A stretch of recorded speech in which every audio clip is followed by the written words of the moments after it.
Angin mengejutkan Yu saat mendengar percakapan itu, raut wajahnya langsung berubah muram, matanya berubah dingin, lalu ia tak melanjutkan bicaranya. Melihat angin, pria berjubah itu tiba-tiba menjadi tenang. Ia berbalik dan berkata sambil tersenyum, sepertinya gadis kecil ini sangat penting bagimu.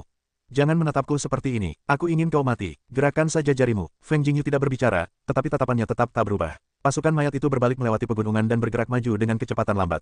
Di kota Tongtian, kami mendapat kabar bahwa Raja Pelari telah mengirim 6 orang suci untuk membunuh pasukan mayat. Ketika mereka menerima kabar ini, semua orang di kota itu gembira. Mereka akhirnya tidak perlu takut. Keenam orang suci itu benar-benar aman. Di kota Tongtian, lampu-lampu terang benderang, dan tidak ada yang perlu dikhawatirkan tentang kota yang akan direbut.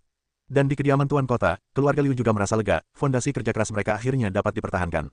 Kali ini setelah mayat Yin diusir, kita bisa memanfaatkan kesempatan ini untuk menduduki kota Gigi Hiu dan menyingkirkan keluarga Ning sepenuhnya dari 4 keluarga. Saat ini, keluarga Liu mulai berpikir untuk mencaplok keluarga Ning. Meskipun keluarga Ning kehilangan kota, detail mereka masih ada. Mereka tidak akan pernah menyerah. Ketika kita tidak sepenuhnya yakin, kita tidak boleh bertindak gegabah. Kalau tidak, jika 2 keluarga lainnya memanfaatkan kebakaran ini, kita akan kehilangan lebih banyak daripada yang kita dapatkan. Petik 2. Ini adalah kesempatan terbaik untuk menjadi penguasa. Selama kita memenangkan keluarga Ning, keluarga Liu kita akan menjadi keluarga pertama di Istana Roda. Di aula utama keluarga Liu, semua anggota tingkat tinggi keluarga Liu berkumpul untuk membahas langkah-langkah penanggulangan setelah itu. Ketika mereka berdebat tentang apakah akan menjatuhkan keluarga Ning, seorang komandan garda berlari dengan panik dan berlutut di tanah, wajahnya pucat.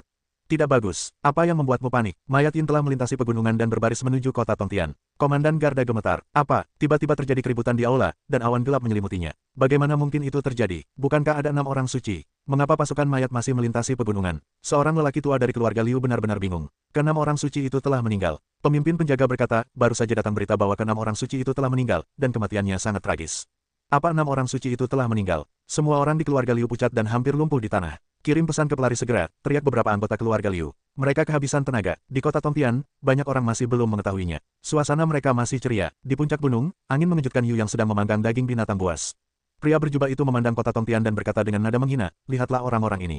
Mereka dalam bahaya, tetapi mereka tidak tahu apa-apa. Feng Jingyu memandang kota Tongtian yang terang benderang dan berkata, bersenang-senang sebelum mati adalah hal yang baik.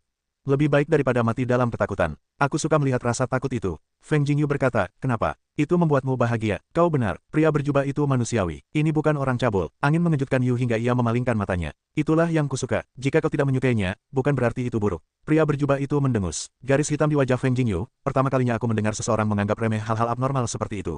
Di kota Tongtian, keluarga Liu sudah mulai berkemas. Jika mereka tidak pergi lagi, mayat-mayat akan datang ke kota. Bahkan jika mereka ingin pergi, mereka tidak bisa pergi. Sejumlah besar anggota keluarga Liu terus-menerus berlarian di jalan. Banyak orang bingung. Sekarang, 6 orang suci sedang bertarung, dan mayat Yin telah mati. Apalagi yang harus dilakukan keluarga Liu? Kemudian terdengar teriakan di kota, dan mayat itu berada 30 mil di luar kota. Saat itu, semua orang panik. Apakah mayatnya masih hidup? Mayat Yin datang, lari cepat. Kota Tongtian yang awalnya damai dan makmur tiba-tiba menjadi kacau balau. Semua orang dengan barang-barang paling berharga bergegas ke kota. Banyak orang jatuh ketika mereka bergegas ke kota, dan kemudian terinjak-injak ke dalam saus daging. Di puncak gunung, pria berjubah itu menyaksikan begitu banyak orang bergegas keluar kota dan berkata sambil mencibir, kemana kita bisa melarikan diri? Ketika kota-kotaku hancur, kalian tidak akan punya tempat untuk bersembunyi. Apakah kalian harus membunuh mereka semua? Tanya Feng Jingyu. Manusia berjubah itu, ini dunia yang kuat, yang lemah, hanya menduduki sumber daya. Apakah kalian pikir kalian kuat atau lemah? Tanya Feng Jingyu. Tentu saja aku kuat. Aku bisa mengubah tanganku menjadi awan dan menutupinya dengan hujan. Aku bisa membunuh mereka semua dengan mudah. Kata pria berjubah itu, sangat sombong. Feng Jingyu meremehkan, jika Kaisar Roh ingin membunuhmu. Pria berjubah itu berbalik untuk melihat angin dan berkata dengan dingin, apakah kalian ingin melawanku? Apakah kalian yang lemah di depan orang lain? Aku menghadapi mereka yang lemah. Apakah aku kuat? Bagaimana mendefinisikannya? Feng Jingyu berkata, rumput dimakan serangga, serangga dimakan burung, burung dimakan elang, dan elang dimakan pemburu. Pemburu akan diracuni oleh gulma beracun. Apakah rumput yang paling lemah dan pemburu yang paling kuat? Mendengar ini, si jubah-jubah langsung mencengkeram leher Feng Jingyu dan mengangkatnya. Long Zichen sangat terkejut, lalu bergegas maju dan langsung meraung. Tangan si jubah-jubah lainnya menangkap Long Zichen, dan Long Zichen pun ikut terangkat. Lepaskan dia. Feng Jingyu melihat Long Zichen juga dikendalikan, menggigit giginya. Kau benar-benar hebat, dan kau terlalu sombong. Siapa yang kuat dan siapa yang lemah tidak membutuhkan penilaianmu. Aku bisa membunuhmu, dan akulah yang kuat. Itu sudah cukup. Si jubah-jubah bersikap manusiawi. Petik 2. Lepaskan dia. Feng Jingyu melihat Long Zichen sangat menderita. Matanya langsung merah, dan menggigit giginya dengan dingin. Pria berjubah, kau tidak berhak memerintahku. Aku akan membunuhmu. Gampang. Sudah kubilang, aku suka melihat orang ketakutan. Aku akan membunuhnya sekarang. Kurasa ekspresimu pasti sangat menarik. Beraninya kau menyentuhnya. Aku membunuhmu. Feng Jingyu mengeluarkan beberapa kata dari sela-sela giginya. Bunuh aku. Haha, ini lelucon terbaik yang pernah kudengar. Pria berjubah itu berkata sambil tersenyum. Sebentar lagi ini bukan lelucon. Feng Jingyu mengagetkan Yu. Kalau begitu aku akan lihat bagaimana ini bukan lelucon. Pria berjubah itu meraih lengan Long Zichen. Kekuatannya terus meningkat, Long Zichen berjuang mati-matian, wajahnya semakin buruk rupa, dan dia tidak bisa bernapas. Melihat pemandangan ini, Feng Jingyu meraih tangan pria berjubah itu dan berusaha sekuat tenaga. Kemarahannya meledak dan matanya merah. Dia mengeluarkan suara menderu dari tenggorokannya, sangat cemas dan marah. Di hadapan orang suci itu, dia tidak punya pilihan. Namun, melihat Long Zichen semakin tidak nyaman, akan segera mati, dia benar-benar tidak bisa membiarkan kejadian ini terjadi. Dia mengerahkan kekuatannya sendiri. 81 pembuluh darah spiritual di tubuhnya berkedip. Dia telah mengerahkan semua 81 pembuluh darah spiritual hingga batasnya, tetapi dia masih tidak bisa menyingkirkannya. Feng Jingyu tidak menyerah, bahkan jika dia mati, dia juga tidak bisa membiarkan Long Zichen. Zichen mati di depannya. Raung, angin mengguncang alam semesta dan meraung. Tiba-tiba, kekuatan guntur melonjak di 81 pembuluh darah spiritual. Kemudian, kekuatan guntur terakumulasi semakin banyak, dan meledak dalam sekejap. Seluruh tubuh Feng Jingyu berubah menjadi perak. Tubuh Roh Lei pecah saat ini. Kekuatan guntur tiba-tiba berlari ke telapak tangan Feng Jingyu, dan langsung menyambar ke arah tangan kiri pria berjubah itu. Pria berjubah itu tidak menyangka bahwa angin akan meledakkan kekuatan guntur, dan kekuatan guntur langsung membombardir luka pria berjubah itu. Di Pulau Jiwa, tidak ada kekuatan guntur. Semua orang mati takut pada kekuatan guntur. Kekuatan guntur adalah musuh orang mati. Kekuatan guntur ini langsung membunuh, dan lengan pria berjubah itu langsung tertusuk, dan tangan Long Zichen pun terlepas. Pada saat yang sama, Feng Jingyu juga memukul dada pria berjubah itu dengan tinjunya, dan mencengkeram lengan kanan pria berjubah itu dengan satu tangan, dan kekuatan guntur di telapak tangannya terus-menerus meletus. Pria berjubah itu sangat ketakutan, dan asap hitam keluar dari lengan kanannya. Ketika tinju Feng Jingyu menghantamnya, pria berjubah itu langsung menamparnya ke arah Feng Jingyu. Feng Jingyu terlontar, dan tubuh pria berjubah itu pun dengan cepat mundur untuk menghindari hantaman kekuatan guntur Feng Jingyu. Long Zichen melihat Feng Jingyu hendak terbang, segera menerjang Feng Jingyu. "Jingyu, apa kabar?" Feng Jingyu yang terkejut memuntahkan seteguk darah, menutupi dadanya, menggelengkan kepalanya, dan berkata, "Cepat pergi, aku akan menyeretnya." Long Zichen menggelengkan kepalanya dan berkata, "Tidak, aku tak akan pernah hidup tanpamu." "Wah, aku tak menyangka kau masih punya kekuatan petir. Aku meremehkanmu." Pria berjubah itu tampak muram. Feng Jingyu berkata, "Banyak hal yang tak terpikirkan olehmu. Kau pikir kau bisa menghadapiku dengan petir. Hari ini aku akan membunuhmu hidup-hidup, dan membiarkanmu mati ketakutan." Pria berjubah itu mendengus muram. Dengan lambaian tangan pria berjubah itu, 9 pilar besi berwarna darah menancap di tanah, mengelilingi Feng Jingyu dan Long Zichen, dan 81 spanduk hitam berkibar dan menancap di tanah. Arai pemurni darah, naik. Orang-orang berjubah itu berteriak, darah dan roh jahat mengalir keluar bersamaan, menyelimuti seluruh ruangan. Wajah Feng Jingyu berubah drastis. Arai pemurni darah ini mampu memurnikan orang suci, apalagi kekuatan mereka. Kau bisa menikmatinya. Pria berjubah itu tertawa. Untuk menghadapi Feng Jingyu dan Long Zichen, dia tidak perlu menatap mereka. Dia bisa memurnikan susunan besar dengan darah, yang cukup untuk memurnikan dua alam sekte jiwa hingga mati. Pria berjubah itu berbalik dan memandang kota Tongtian. Ia tidak pergi untuk mengurusi situasi Feng Jingyu dan Long Zichen di dalam formasi pemurnian darah. Feng Jingyu dan Long Zichen sudah merasakan darah mereka sedang dimurnikan di dalam formasi pemurnian darah. Jika mereka tidak mencoba keluar, mereka pasti akan mati. Kematiannya sama dengan keempat orang bijak itu. Apa yang harus kita lakukan? Tanya Long Zichen. Feng Jingyu berdiri dan berjalan berkeliling. Ia juga telah meneliti formasi tersebut. Selama ia bisa menemukan cara untuk menghancurkan formasi tersebut, ia bisa keluar dari formasi tersebut. Untuk menghancurkan formasi, kita harus tahu di mana bagian terpenting dari formasi tersebut. Selama titik kuncinya dihancurkan, seluruh formasi akan sama sekali tidak berguna. Feng Jingyu teringat adegan ketika menyaksikan pria berjubah itu mengaktifkan formasi sebelumnya. 9 pilar besi berwarna merah darah terus bersinar. Setelah menyerap darah orang bijak itu, cahayanya menjadi semakin mengerikan. Oleh karena itu, Feng Jingyu sangat yakin bahwa 9 pilar besi berwarna merah darah adalah kunci formasi tersebut. Salah satu pilar besi berwarna merah darah harus dihancurkan agar formasinya bisa retak. Hanya saja sekarang darahnya menyebar, dan dinding besi telah terbentuk di dalamnya. Lebih sulit menembus pertempuran dari dalam. Jika dari luar, lebih mudah menghancurkan pilar besi secara langsung. Sekarang situasinya seperti ini, Feng Jingyu hanya bisa memikirkan cara lain. Feng Jingyu menyentuh dagunya, bergerak maju mundur, wajah Long Zichen semakin pucat, meringkuk. Ketika Feng Jingyu melihat pemandangan ini, ia menjadi semakin cemas. Pada saat ini, ia tiba-tiba memiliki ide di benaknya. Aku tidak bisa menghancurkan formasinya, tapi aku bisa mengubahnya. Feng Jingyu terkejut dan bergumam pada dirinya sendiri. Kemudian ia dengan hati-hati mengingat tata letak formasi pemurnian darah, dan langsung membentuk sosok 3 dimensi di benaknya. Kemudian Feng Jingyu dengan cepat memikirkan bagaimana cara mengubah formasi untuk sementara. Setelah beberapa saat, Feng Jingyu tiba-tiba membuka matanya, dan kemudian ia keluar dari pedang Raja Jiwa. Kemudian dia pergi ke salah satu arah, memasukkan pedang Raja Jiwa, dan kemudian meletakkan arai. Kemudian, Feng Jingyu menggunakan kekuatan jiwa untuk mengaktifkan diagram arai, membuat 2 arai bergabung menjadi satu, dan seluruh arai berubah. Pedang Raja Jiwa adalah titik terlemah dari arai, dan itu juga merupakan tempat yang dikendalikan oleh angin Jingyu, yang secara langsung membuka jalan keluar. Angin mengejutkan Yu untuk membiarkan Long Zichen keluar dari pintu keluar, dan kemudian dengan cepat bergegas keluar, dan akhirnya melambaikan tangannya dan mengambil pedang Raja Jiwa. Di luar kota Tongtian, tentara berada di bawah kota. Mayat Yin telah berani datang dan mengepung mereka yang belum sempat melarikan diri.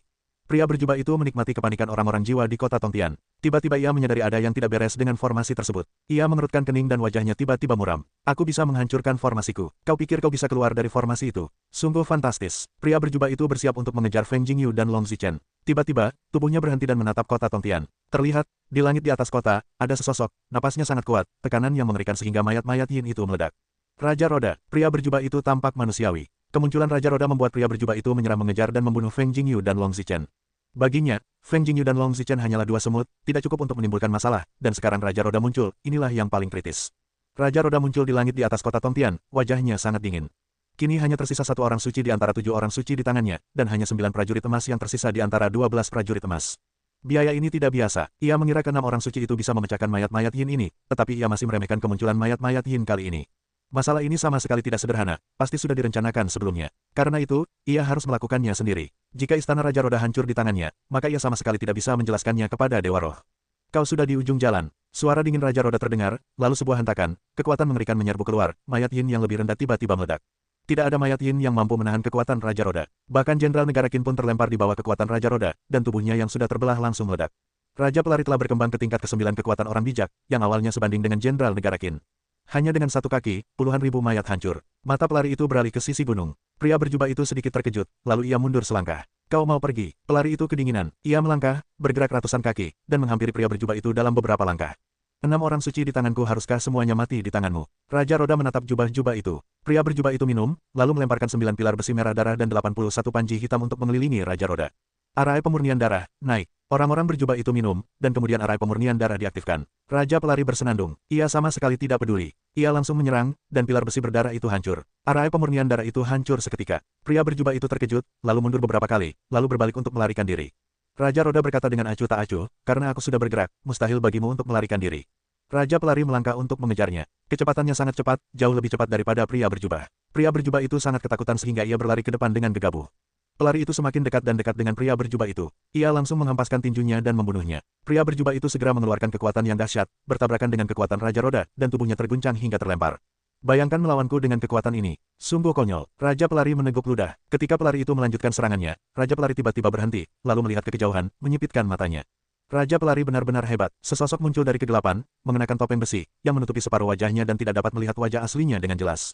Mata Raja Pelari menyipit, ia bisa merasakan aura pihak lain sangat kuat, dan jika Perang Dunia Pertama, kekuatannya pasti tidak lebih lemah darinya. Dan siapa kau? Raja Roda, manusia bertopeng, pelari tidak perlu tahu namaku. Lagi pula, ini akan segera berakhir. Apa tujuanmu? Teriak pelari. Pria bertopeng berkata sambil tersenyum, tujuan kami sangat sederhana, menguasai Pulau Jiwa. Kami sangat tertarik dengan Gunung Jiwa. Kau begitu ambisius sampai berani memikirkan Gunung Suci. Raja Pelari mendengus dingin. Manusia bertopeng, ini bukan ambisi. Apa kau pikir pendudukan Pulau Jiwa sudah berakhir? Ini belum berakhir, ini baru permulaan. Raja Pelari menyipitkan matanya dan berkata, apa kau menginginkan sesuatu di Gunung Jiwa? Haha, akhirnya Raja Roda tercerahkan. Pria bertopeng berkata sambil tersenyum. Jika kau menginginkan sesuatu dari Gunung Jiwa, kau bisa langsung pergi ke Gunung Jiwa.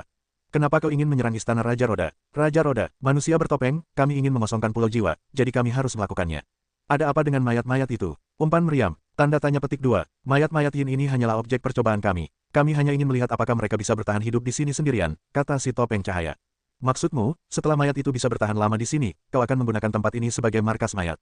Raja Roda, manusia bertopeng, begitulah maksudnya. Maka Pulau Jiwa akan menjadi titik awal kita. Kau begitu akrab dengan Pulau Jiwa sampai kau juga jiwa Pulau Jiwa. Raja Roda, pria bertopeng itu berkata sambil tersenyum, ya atau tidak? Apa maksudmu? Bukan, lalu ada, dan takkan pernah lagi. Jadi, aku rumit. Pria bertopeng itu berkata tanpa daya. Ketika Raja Pelari mendengar ucapan itu, ia tiba-tiba teringat sesuatu dan berkata, apakah kau? Kau telah kembali. Wajah Raja Roda langsung berubah, menjadi sangat buruk rupa dan marah. Pria bertopeng itu langsung tertawa dan berkata, ya, ternyata kami. Kau menebaknya dengan benar, tapi bagaimana dengan itu? Ini akan segera menjadi benteng kita, dan kemudian dimulai dengan Istana Roda, secara bertahap melahap seluruh Pulau Jiwa. Roh itu tidak akan membiarkanmu melakukan itu. Raja Roda, pada saat itu, roh itu akan ditangani oleh seseorang, jadi kau tidak perlu khawatir. Lebih baik kau khawatir tentang bagaimana kau akan mati selanjutnya. Manusia bertopeng. Raja Pelari tertawa terbahak-bahak dan berkata, pria yang dikejar dan dibunuh olehku di awal memenuhi syarat untuk berbicara kepadaku seperti ini. Hari ini berbeda dari masa lalu. Tentu saja, aku bukan lawanmu di awal, tetapi setelah bertahun-tahun, kau masih seperti ini dan tidak mengalami kemajuan, dan aku telah menyusulmu.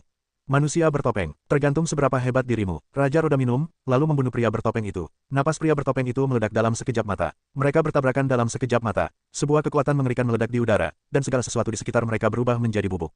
Feng Jingyu dan Long Zichen melarikan diri sepanjang jalan, melarikan diri ke kaki gunung, dan kemudian kepala tidak kembali untuk melarikan diri. Mereka terkejut melihat pergerakan besar dari gunung, tetapi mereka tidak tinggal diam.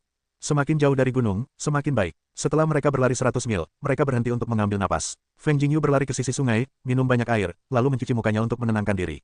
Zichen, kau baik-baik saja. Feng Jingyu mengejutkan Yu untuk membuat air datang ke depan Long Zichen, minum untuk Long Zichen. Wajah Long Zichen agak buruk rupa. Ia kehilangan banyak gas darah di dalam susunan pemurnian darah, yang membutuhkan waktu untuk pulih. Setelah meneguk sedikit air liur, Long Zichen menggelengkan kepalanya dan berkata, aku baik-baik saja, aku masih bisa bertahan. Feng Jingyu memeluk Long Zichen dan berkata dengan rasa bersalah yang mendalam, hanya ini yang kubuat kau menderita. Tidak, kalau bukan karenamu, aku pasti sudah mati. Ziyu menatap Feng Jingyu dengan terkejut. Itu tidak akan pernah terjadi lagi. Kau tidak akan pernah berada dalam bahaya lagi, kata Feng Jingyu tegas. Long Zichen mencium bibir Feng Jingyu, berkata, tidak peduli hidup atau mati, selama kau ada, aku tidak menyesal. Feng Jingyu sekali lagi memeluk Long Zichen, ingin melebur ke dalam tubuhnya sendiri. Kali ini, ia hampir menyaksikan Long Zichen mati di hadapannya, hatinya dipenuhi rasa bersalah dan menyalahkan diri sendiri yang tak tertandingi. Di saat yang sama, ia juga bersumpah dalam hatinya, hal seperti itu tidak akan pernah terjadi lagi. Setelah minum air dan beristirahat sejenak, Feng Jingyu menggendong Long Zichen dan melanjutkan. Turunkan aku bisa berjalan ke sana sendiri. Kau sudah menderita di gunung. Aku khawatir kau tidak bisa melanjutkan, kata Long Zichen. Feng Jingyu berkata, tidak apa-apa, memelukmu, hatiku tetap tenang. Long Zichen memeluk leher Feng Jingyu, tersenyum masam, bodoh, aku tidak bisa mati, tidak bisa lari lagi. Kau milikku seumur hidupku, dalam hidup ini, akan selalu menjadi milikku. Feng Jingyu segera mengubah caranya. Long Zichen menunjukkan senyum bahagia dan berkata, kau akan selalu menjadi milikku dan tidak bisa lari.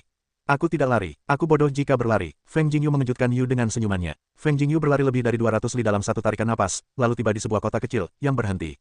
Kemudian ia menemukan sebuah penginapan dan tinggal di sana. Feng Jingyu sangat aneh, pria berjubah itu tidak mengejar mereka, dan ada kekuatan yang begitu kuat di gunung. Seharusnya ada masalah di gunung dan para pria berjubah itu berkelahi, jadi tidak ada waktu untuk mengejar mereka.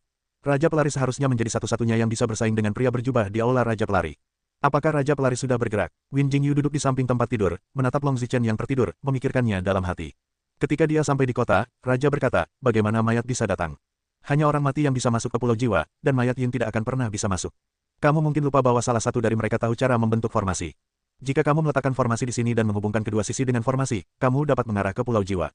Jadi, saya yakin mereka memasang susunan itu ketika mereka meninggalkan Pulau Jiwa, dan mereka tidak menggunakannya sampai mereka siap, kata pelari itu. Maksudmu mereka sedang mempersiapkan diri untuk saat ini sebelum pergi? Tanya Yama. Setidaknya, sebelum pergi, mereka telah meninggalkan jalan bagi mereka untuk kembali ke Pulau Jiwa di masa depan. Semua ini hanya tebakanmu. Bisakah kau melihat formasi itu lagi? Tanya Kaisar Dinasti Song. Ini sudah diselidiki. Selama mayat Yin muncul lagi, kita bisa tahu dari mana mereka berasal. Kita harus menghancurkan formasi itu, kalau tidak, jika mereka menyerang Pulau Jiwa dalam skala besar, Pulau Jiwa akan berada dalam bahaya, kata si pelari.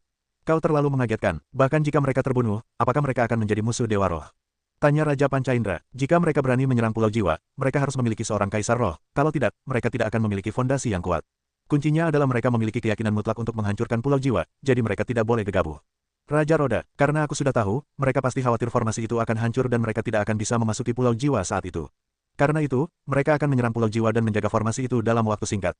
Pelari itu melanjutkan, petik 2, jadi maksudmu kami akan membantumu menghancurkan formasi itu. Tanya Raja Gunung Tai, bukan untukku, tapi untuk roh. Kata pelari itu, roh itu berkata, Raja Roda benar. Jika ada formasi, mereka harus dihancurkan. Hanya ini cara untuk menghentikannya. Ya, semua raja tidak berani menentang suara roh itu. 10 raja segera bergegas ke istana Raja Roda. Begitu mayat Yin ditemukan dan memasuki tanah Pulau Jiwa, mayat itu langsung dihancurkan, kata roh itu.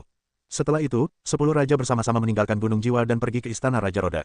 Di istana Raja Roda, mayat itu muncul di perbatasan pegunungan. Pria bertopeng dan pria berjubah berdiri di atas barisan besar, lalu tiba-tiba sebuah cahaya muncul di hadapan pria bertopeng itu.